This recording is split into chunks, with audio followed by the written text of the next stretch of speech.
Welcome to another edition of Grandstanders Live. I'm your host, Scott Kerman, and I'm joined by my usual cohorts, the Professor, Russ Stevens, Uncle Joe McLaughlin, and JP's first son, Tim Hoey, will be joining us very soon. Well, we have a special guest here on Zoom. It's his 6th annual appearance, and it's always our favorite show. I think the boys would agree. 100%. Yeah. Governor Michael Dukakis of the great state of Massachusetts and the 1988 Democratic nominee for President of the United States. Again, it's my pleasure to welcome you, our friend, Governor Michael Dukakis. Thank you for being on, Governor. Thank you. And Thank I'm you, here Governor. first to find out what's Welcome going on. aboard. What's going on in the post office? Are we going to have those? Oh my gosh, I Oh. know. This is, there's a lot of shenanigans that seem to be going on, Governor. A lot of shenanigans. All right, Really? so tell us. Yeah, Trump wants to finagle something going on here. Let me tell Joe. you, steal this election if he can. You know, I mean, it's going to take a lot of work and a lot of policing. Joe, do you actually, so- Joe, do you see anything at the ground level yet in terms of what's going on? Well, that's all we're doing right now is the Massachusetts primary is a huge deal right now, especially that congressional race in Scotty's district and the governor's district. I mean, that's incredible. 9 candidates and it's amazing how many people are opting to vote by mail. It's we're being swamped with going both ways. You know, I mean, if you don't want to put your life at risk, you vote by mail, right? Right. Yeah, for That's sure. what I think going on. all right, Governor. Breaking Not news. by mail, because we're in the high-risk 80s group, and, you know, she'll be 84 in December, I'll be 87 in November, and we've been told, I've been told I cannot teach in a classroom for the next year. Brookline has closed quite a few polling places that were in high-risk places because Right. that No, like that's- 190 Harvard and 61 Park. And so now everyone has to go to the high school. Yeah. All right, Governor, your thoughts on, of course, the breaking news from yesterday that Joe Biden names Kamala Harris as his vice president nominee. What was your reaction when you first heard that, the news? I think it's a good pick. Good pick. I have not we call it distant relationship, but her brother-in-law, wonderful guy, went to Harvard, and he was an intern. Tony West, her soon-to-be future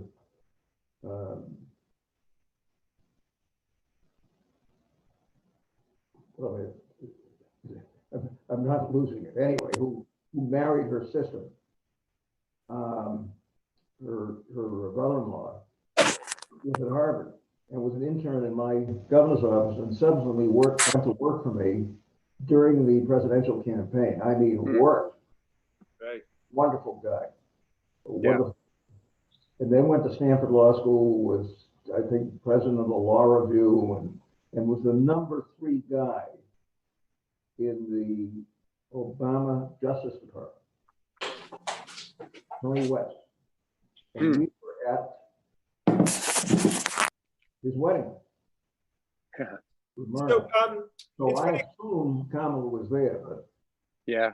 I don't remember her. But you know, it's an interesting family, an interesting mix of Sure. folks. And I thought she was really quite eloquent this evening. I mean, I listened to her speech, and it was. So it came between. It's not going to be easy. Let me tell you. I mean, my view, Trump will do everything he can to steal this election. And he's already done it. Joe Biden. I mean, he votes absentee. Right. His vote absentee, but he doesn't want the folks in Nevada to vote absentee. The whole thing. Yeah. Right. In the meantime, where's baseball? Where's all the stuff we have fun talking about? Oh, I know. All right. All right. So Joe Biden ran against you in 1988. Tell me what your thoughts of Joe Biden is. I like him, always have.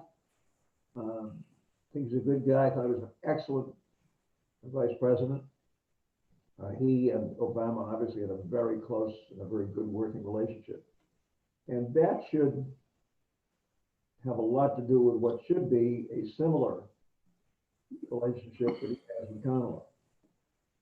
And my sense is that's already beginning. Although I was not aware of how close she and his son Beau were. Oh, I didn't know that either. Yeah. Yeah. I mean, it turns out that they were very close. Used to talk every day. They were both attorneys general, obviously. Sure. She had enormous respect for Beau, and apparently that relationship was a very close one. And then he got a brain tumor, and that was right. Governor, can I ask you a question about choosing a VP nominee? You know, you've got different dimensions. One is the electoral college and the geographic dimension. The other is who's just the best person for the job. The other is who would work with you best as a teammate. The other is their charisma and other characteristics. You know, how did you weigh that going into that decision in 1988? I obviously made some mistakes in 88. One of the things that I did well, I think, was picking a running mate. And we started with literally dozens of candidates.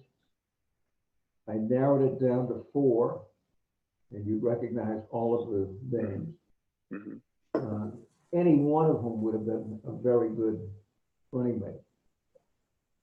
And I've said this many times, but you can talk about geography, you can talk about personality, you can talk about a lot of things. The single most important factor, in my opinion, in picking a running mate is the question, can he or she be a first-rate president if God forbid something happens to you?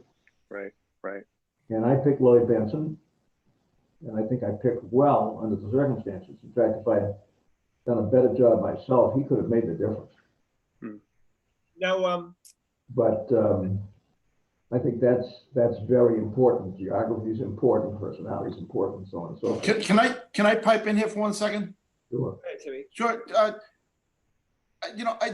Governor, you say it's the most important thing. Are they going to make a good president? That's what you would like to really believe. But do you think that is generally the case, that is how people pick their running mates for vice president? Or do you think in reality, people pick it to get the votes? It depends. Was Dan Quayle a guy qualified to be president of the United States? No. I don't think so. No. That's not why Bush picked him. I'm not quite sure why Bush picked him. The gal from Alaska, you know? Yeah, same thing. Same thing. now you have Lloyd Bentsen had been a first-rate president if God forbid something happened to me, no question about it. No question about it. Now the fact that he came from Texas, well, was helpful. Get a few of those Texas votes. But the first consideration, and I'm serious about this, has to be, can that person be a first-rate president if something happens to you? And I think the answer to that question when it comes to Kamala is yes. And I think wasn't a huge fan of Bush Senior. I thought he was a very good foreign policy president, not a very good domestic president.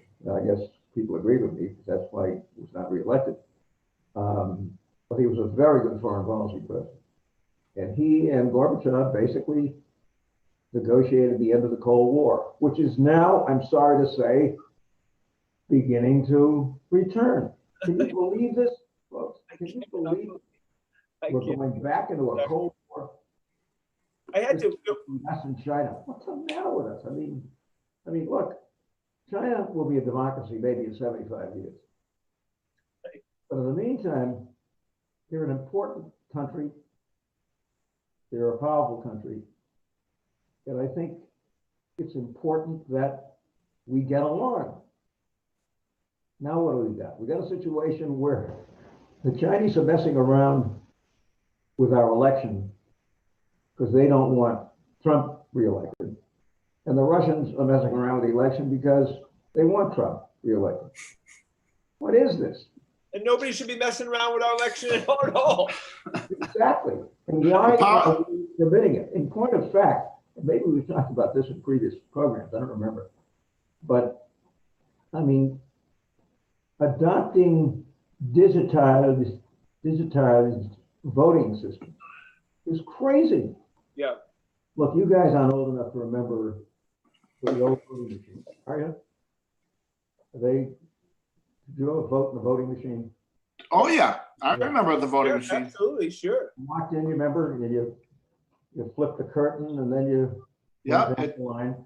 Everything Levers. slotted down, yep. I mean, automatically recorded.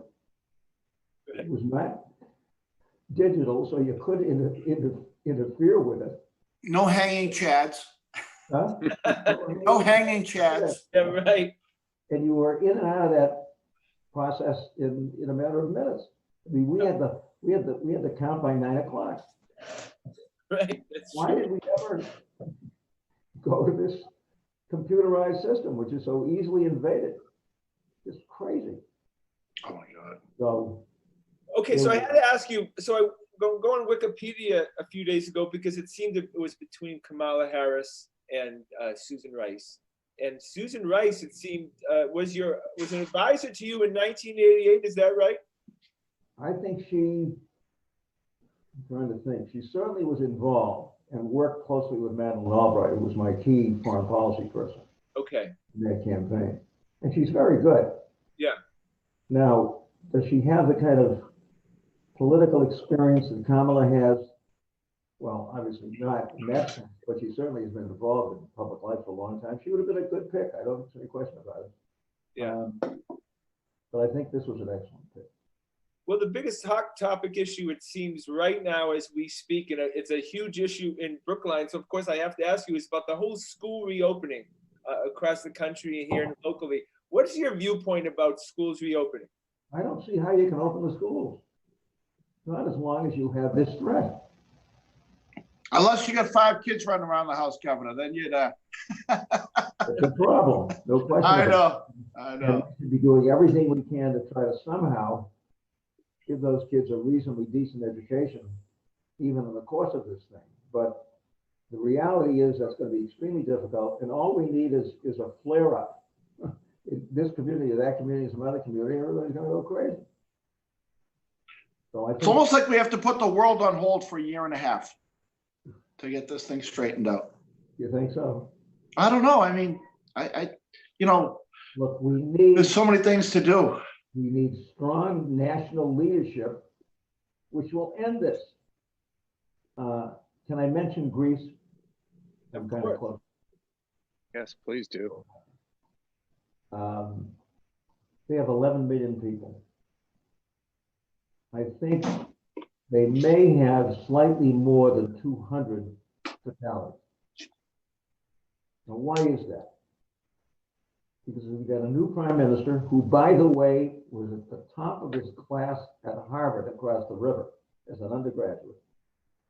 Came back and went to the business school. Is a very impressive guy, and who can manage. Picked the 2 best public health people in Greece and said, "You're in charge. Go to work," and they did, and they have. And they've had slightly more than, I think, 200 fatalities. 200 out of 11 million. Well, if Joe Biden becomes president, I want him to, and I've said this to Adrian, I said, I think Governor Michael Dukakis should be the ambassador to Greece. I'm not joking. Why not, right? I remember who was it? There was somebody who was a prominent guy in politics who was being talked about as ambassador to the court of St. James, right? London, England. Right.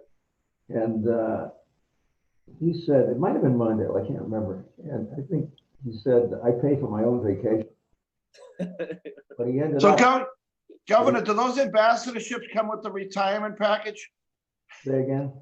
Do they come with the pension? You do a couple of years as the ambassador. Does that come with a pension?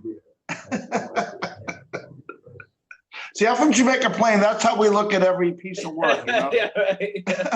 Is there a pension at the end? I think it is interesting that little Greece with 11 million people has a little more than 200 It's yeah. folks who've lost their lives. And it's because they have very strong leadership and they haven't been fooling around. Yep. And what have we got? Have we got a national program? Do we have any program? Is there a national effort to deal with this? Not that I can see. I mean, So, Governor, I have I think the last time you were on, or a couple times ago, you had, we were talking about nicknames for President Trump, and you had a particularly good one. I have an ad idea that connects to sports because there's a whole thing about college football is canceling, their season. So if I were the Democrats or maybe the Lincoln Project, I'd buy all sorts of time on Saturday and say, if our country had done as well as Italy or Greece, we'd all be watching college football right now.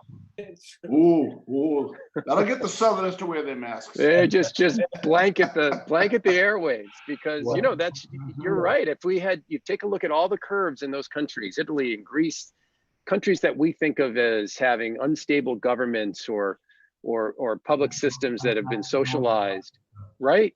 And you look at the curves in those countries, and they go up and they come down and they've stayed down. And yeah. No, it's really. And this country has always had one of the best public health systems in the country. Yeah. There's no excuse for this. No. You got a guy in the White House who says it's a hoax. Right. It's a hoax. The whole thing's a hoax. That's what he said. Yeah, that's right. And he's acted like that ever since. And now he says, well, it's going to end at some point. Yeah. Well, we're headed for 200,000 deaths. Yeah. And it's really just disgraceful, it seems to me. Well, Governor Dukakis, we're obviously a sports show, and a great example of how it can work right now is the NBA and the NHL. Amazing. They went into a bubble. Everybody went there. They sequestered themselves in a small area. They did everything right, and there hasn't been one positive case now in over a month. That shows you can do it right in this country if you do all the right things. I think size is an issue, though. Can the NFL do it Without doing the bubble, right? I mean, that's going to be very tough in a system in a sport where constant contact is part of the game. So I don't know, but I tend to be very conservative when it comes to doing this. Okay, Governor, did you ever deal with in your time, did you ever deal with any sort of a virus or pandemic or some sort of public health crisis like this that required? The closest I came to this was the blizzard of 78. The blizzard, I was going to say, right? Yeah. But that's not like a pandemic. That was one of the most fun weeks of my life. For all of us, except for the governor. That's for me. And wonderful story. My favorite story about the blizzard of 78 involved a National Guardsman who was patrolling I-93 north of Boston. And of course, we had banned all traffic and that kind of stuff. And here comes this guy driving down 93 from his house in Burlington to go to work, I think, in Cambridge, at one of the high-tech companies. So the National Guard guy pulls him over and says, "What are you doing here?" He said, I feel embarrassed, but I was getting stir crazy in the house. I couldn't take it, and I just had to get in the car and come to work. Well, the National Guardsman said, "Get out of the car. Lock the car. Put your keys in your pocket. Where do you live?" "Burlington." "Turn around and start heading back to Burlington."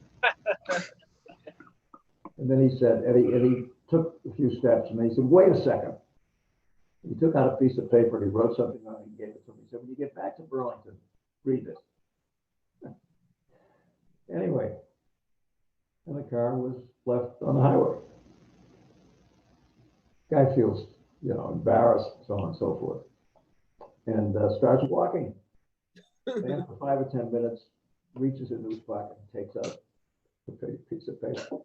And this National Guardsman had written on the piece of paper, "This man is mentally incompetent." I guess he made it.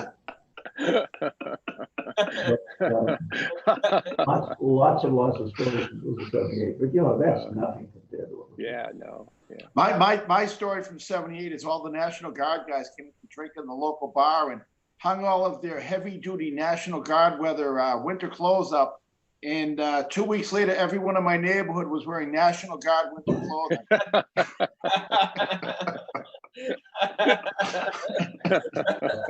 That was a day, a week, and if I had extended it beyond 7 days, I'd have been impeached. Yeah. This is very serious stuff. But you had a shelter in place. That was, it was a shelter in place order at that time? Say again? So you had a shelter in place order for how long during the blizzard of '78? I just said no traffic. No You traffic, no nothing for a week. Yeah, you couldn't if you wanted anyways. The streets were, you couldn't go anywhere. Well, no, but when you bar traffic, you can clear the, and the folks in central and western Massachusetts started getting annoyed because they said it wasn't as bad out here and we ought to be able to come back and so on and so forth. I just basically said, hey, it's going to be statewide for a week and then we'll have you back. In the meantime, by the way, I'm proud to say the T was carrying twice double the number of people who normally carry, and it never stopped. It never stopped. That's right. The T never stopped. I mean, to show you all the times in the last decade where the T is very much stopped. Don't get me started. Oh, don't get right. I was at the Bean Pot that night. We should Were you have really? the best transit system in America here. And I think know. when I left office, we did, but for our fourth CEO, Charlie's a decent guy. I don't know what his problem is when it comes to running the city. Yeah. His fourth CEO. And this is a state with good managers and good people. There's no excuse for this. All right, so we have to do some sports. In the last year, so since then, we'll start with the Red Sox, a guy named Mookie Betts. Governor Dukakis, how can the Boston Red Sox, one of the storied franchises in this country, they print money, how can they let a star in his prime leave over a couple of dollars? I don't know. I don't understand. It's unconscionable. He was not only a great ball player, I think he was really on his way to being beaten up by fans here. There was something about Mookie that was just really quite special. And can you imagine them doing the same thing to Ted Williams in his prime? No. Homegrown player comes up through the system, underdog, tough, very tough. Part of a generation of homegrown players, to the credit of the club. That's exactly right. Yeah. To the credit of the club. That's exactly right. Although I would say the Achilles heel that we've had is developing pitchers. We just have not had much luck at drafting and developing our own pitchers. You guys know more about this game than I do. Why not the kind of pitcher development you think? It's a great question. It's one of two things or a combination of both. You're drafting the wrong guys, or the guys you're drafting you're not developing. Or you're trading them to somebody else or you're trading them to somebody else. Yeah. Early on in the early 2000s, in the mid 2000s, 2005, 2006, we were developing guys like Lester and Papelbon, and the whole thing was, Governor Dukakis, is that we could develop pitchers, but we couldn't develop hitters. Yeah. And then they kind of turned around, started concentrating in the drafts, and then obviously then you get the Bogarts and the Devers of the world, and next thing you know, you haven't developed a good pitcher since John Lester. But there was a fair amount of trading of potentially good pitchers, wasn't there? Yeah. What's of all of this? Yes, definitely, and they're rare. They're rare commodities. You really hard. You don't want to get rid of folks that potentially could be great pitchers. Seems to me, to make a trade for somebody who may be very helpful this year, but who knows what happens next year? I don't know. I don't understand it, but it's troubling. Is it sacrilegious to say that the Red Sox right now are tanking, that they're deliberately trying to lose to benefit themselves as far as draft picks? And we haven't seen that around here in a long time. Yeah. Well, it's not that I'm not following them, but I'm not following them. I can't seem to figure out where they're going, what they're doing, and what's the problem here? Is it just lack of talent, or is it? I mean, what is it? I don't know. But it's certainly troubling. I mean, if there was ever a good year to tank, this was the year to tank. And Scotty, so I think if they are tanking, they picked the perfect circumstances to tank in. Right. Because I don't think anyone's paying attention, like the governor said. Governor, I would expect this is probably the least you've paid attention to baseball in years. Am I right? Yeah. You're right.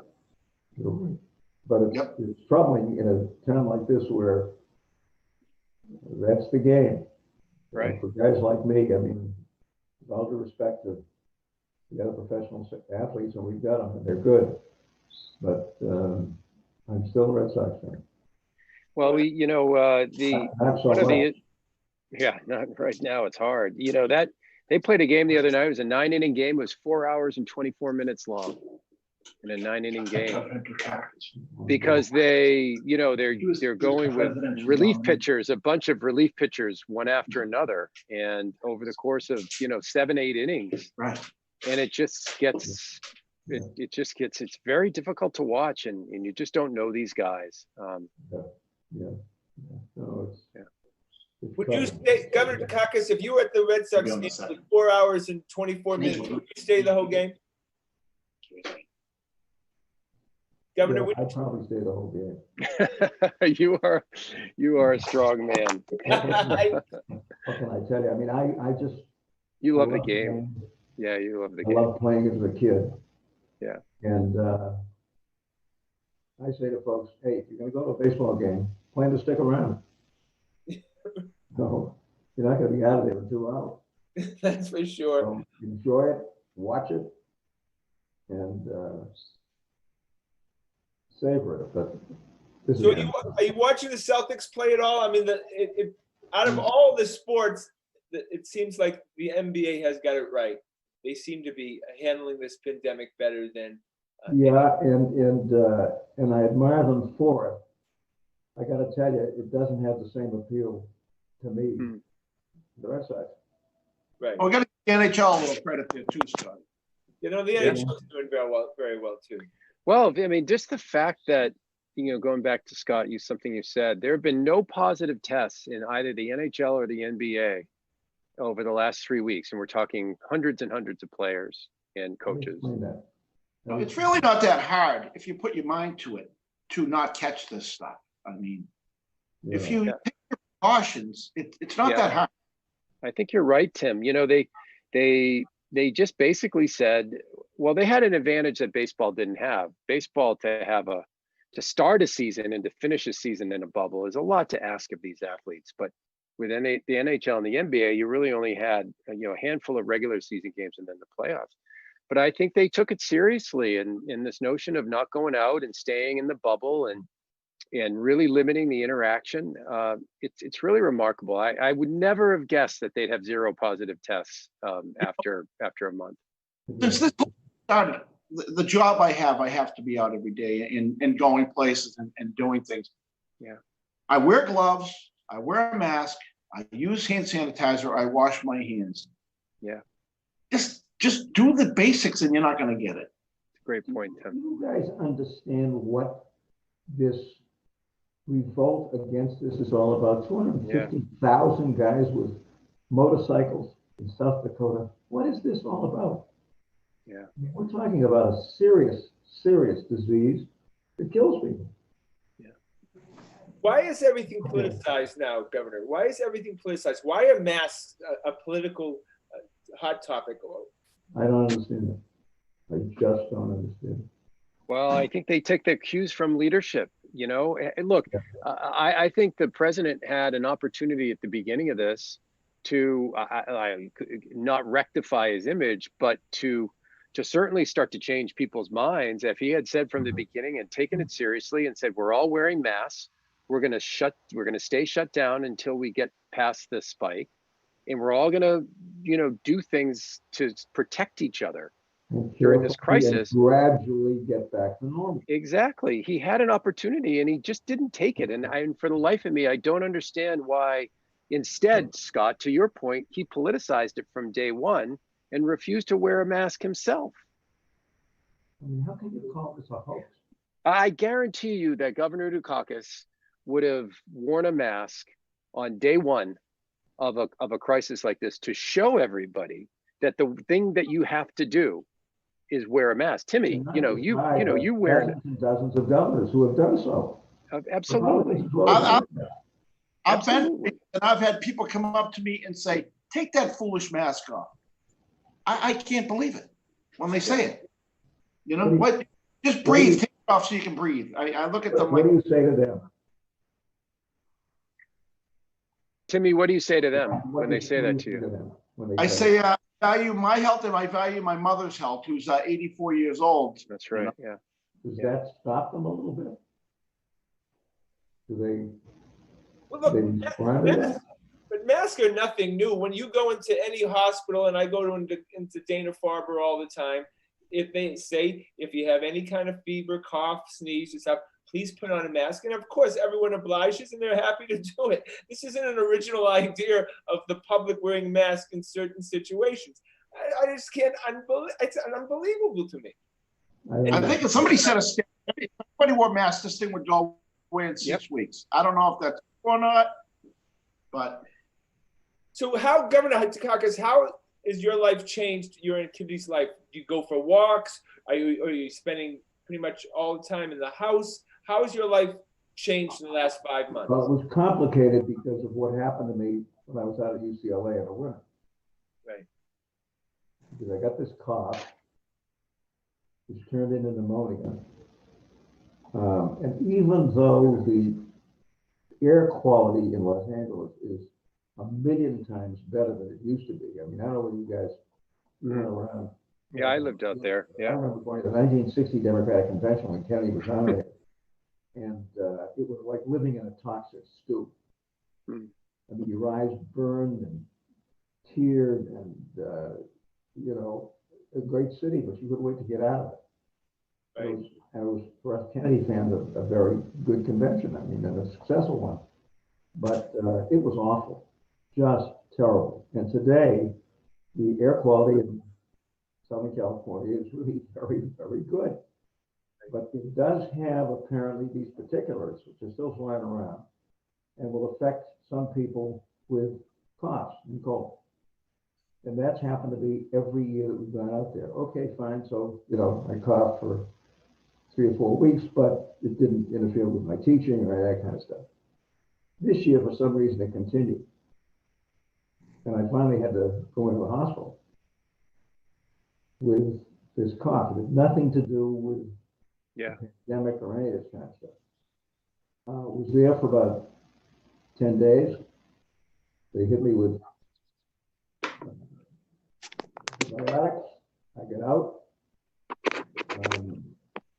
And it was the day before we were supposed to come back to Boston.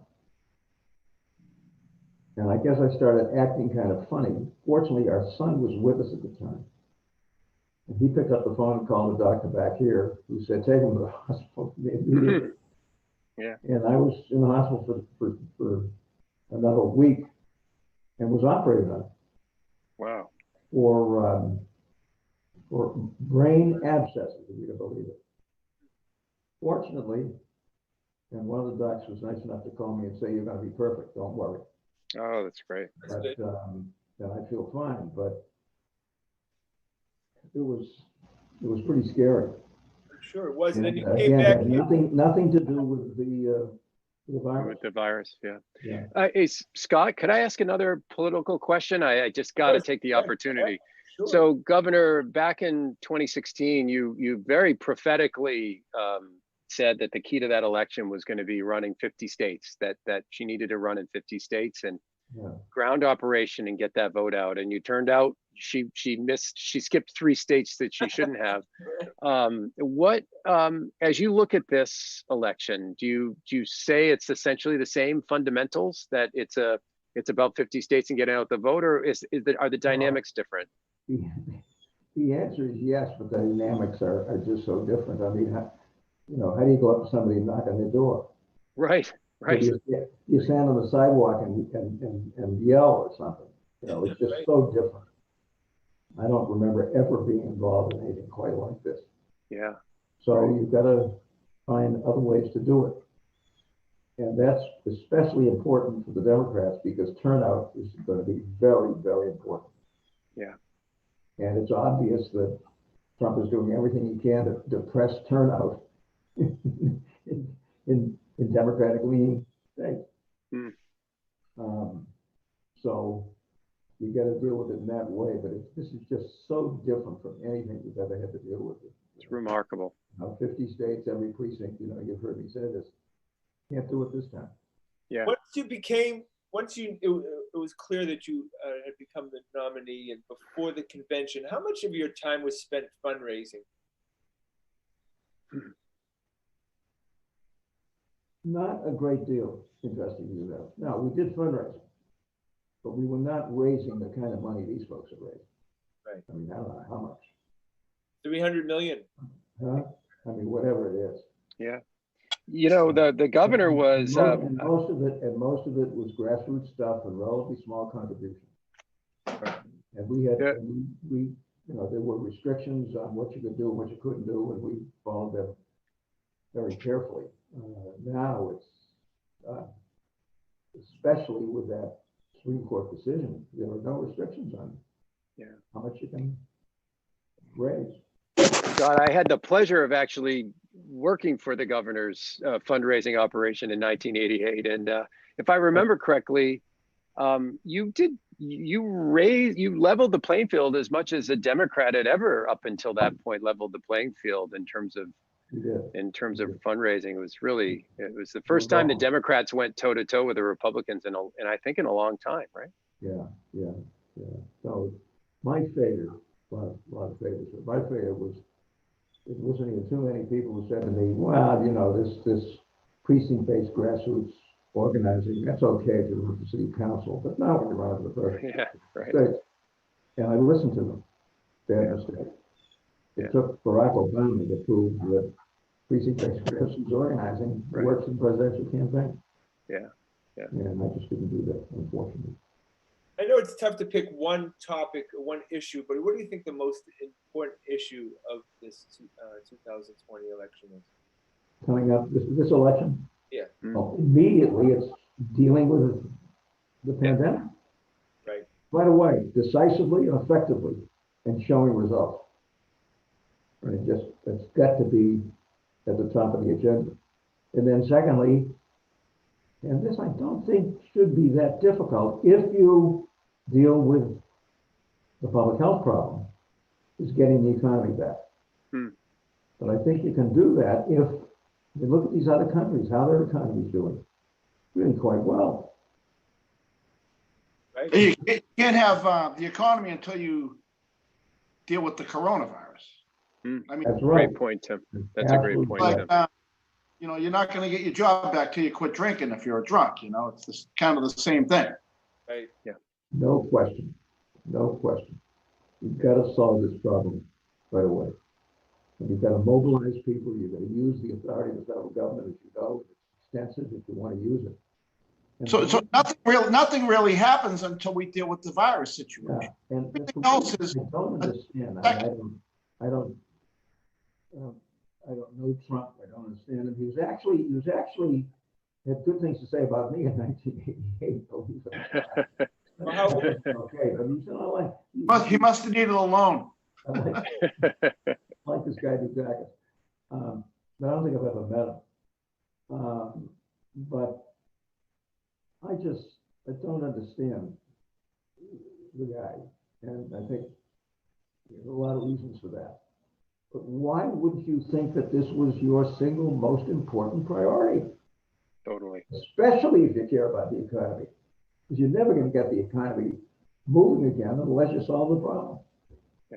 Well, we know he cares about only one person, Donald Trump, and getting reelected, and this would have probably got him reelected. Sadly, that seems to be the case. I don't understand. I think you're right. I think you're right, Scott. Yeah. Doesn't he understand that this is so central to everything that we have to do here? That we can't do it. Look at these other countries.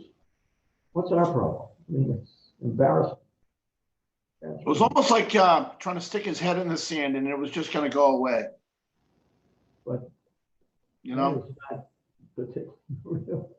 it's not realistic. It's not going to happen. I know. Scientists were saying different. This is a pandemic. You know, it's what do the docs keep saying? The disease doesn't care about. Right. Governor, it seems like people they care about serious until it hits them personally. That's been my view of it.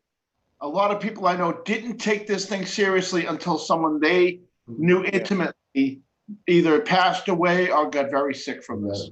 And that's when it really hit home. Yeah, I guess. But why should it take that to do this? I mean, come on. We've got a great public health tradition in this country. And we got a guy in the White House who just won't listen to these people. Yeah. I mean, I think Tony Fauci is, by the way, graduate of Holy Cross College. You know that. I know. How about that? It's interesting. We should be proud of him. He was a 5'6" shortstop for his high school baseball. He was an undersized athlete as well. Yeah, a big Dodger. Did you know Dr. Fauci at all? Did you have any dealings with him? Say again? No, I don't think so. I have a vague connection because, let's see if I can explain this.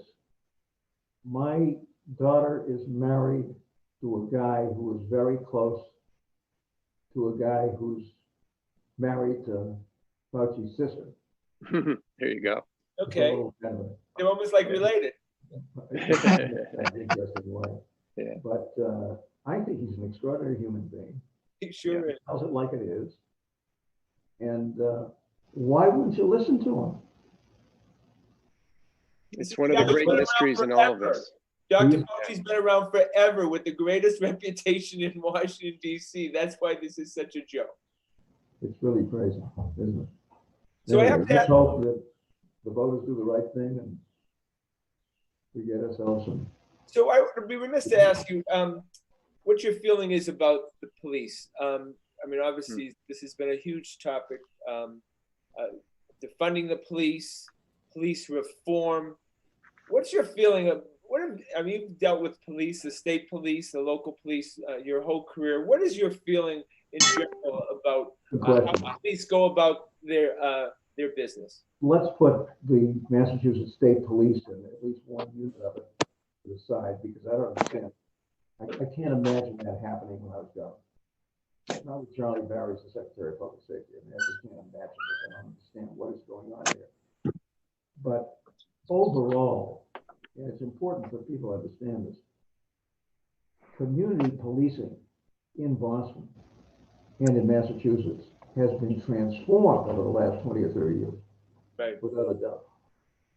It's a whole different, it's professional. It's led by very good people, including the current commissioner in Boston. And it's one of the reasons why, and I'm not sure you guys know this, I'm not sure a lot of people know this. You know, Massachusetts has the lowest homicide rate in America. Are you aware of this? I did not know that. Nobody knows it, even in Massachusetts. The lowest homicide rate in America. Wow. In Massachusetts. And Boston has one of the lowest of any of the major cities. That's something we ought to be proud of. We ought to talk about it. Now, why? Because, remember, Northeastern, if I may say, was one of the first universities in the country to have a major in law enforcement and criminal justice. The professionalization of the police began here before it happened in most other parts of the country.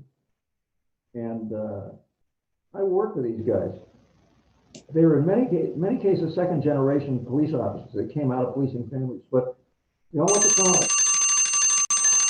They came out of that educational background with great skills, and they were a joy to work with, a joy to work with.